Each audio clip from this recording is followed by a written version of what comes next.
Bagaimana pandangan Ustadz tentang Perpu nomor 2 2017, Perpu Ormas?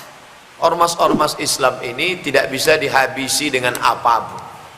Andai dibubarkan HTI, FPI, NU, Muhammadiyah, dibubarkan, naik PKI, bubar semua, tetap akan muncul lagi. Muncul. Kenapa? Itu janji Allah. Wa may yartadda minkum an dinihi, siapa yang murtad dari agama ini, na'udzubillah, na'udzubillah, na'udzubillah, fasawfa ya'tillahu biqaumin, Allah akan ganti dengan kaum yang lain. Maka tak pernah ada hilang.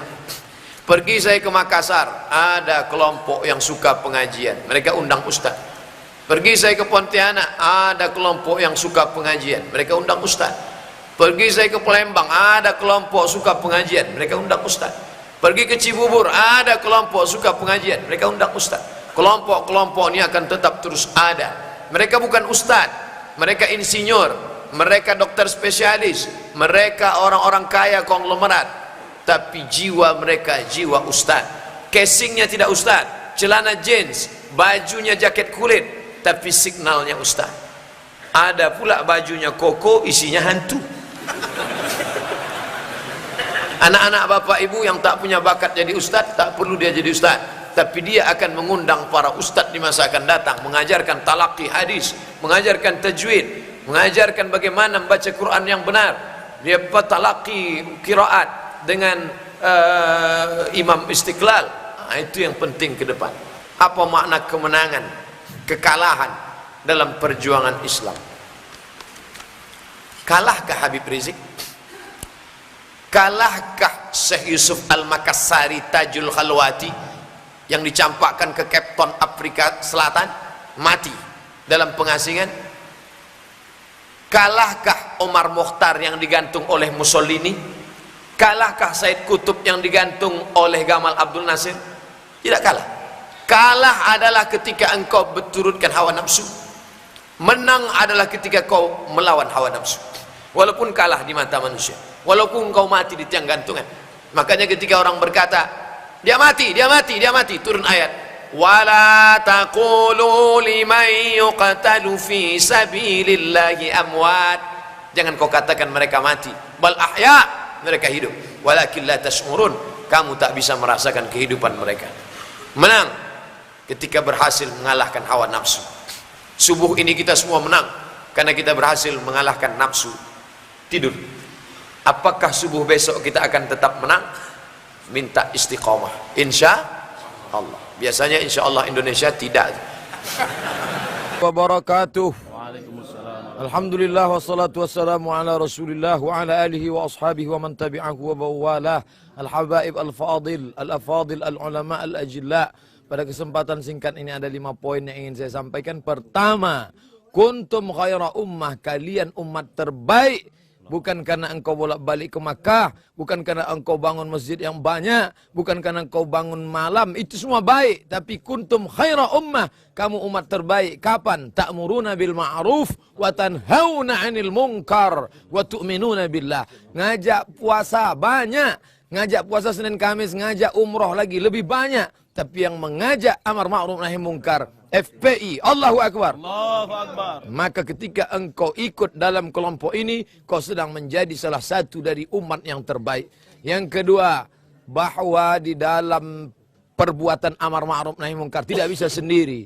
Satu batang lidi tidak bisa buat apa-apa. Tapi ketika batang-batang ini disatukan, diikat, maka dia akan bisa banyak berbuat. Alaikum bil jamaah, maka hendaklah engkau berjamaah. Iyakum wal furqah, jangan sampai berpecah belah. Ingat, tetap berjamaah. Ingat, serigala, harimau, macan, singa hanya akan menerkam kambing-kambing yang memisahkan diri dari jamaah. Maka tetap berjamaah. Berjamaah dalam amar ma'ruf nahi munkar. Berjamaah dalam sholat penting, selesai salam bubar.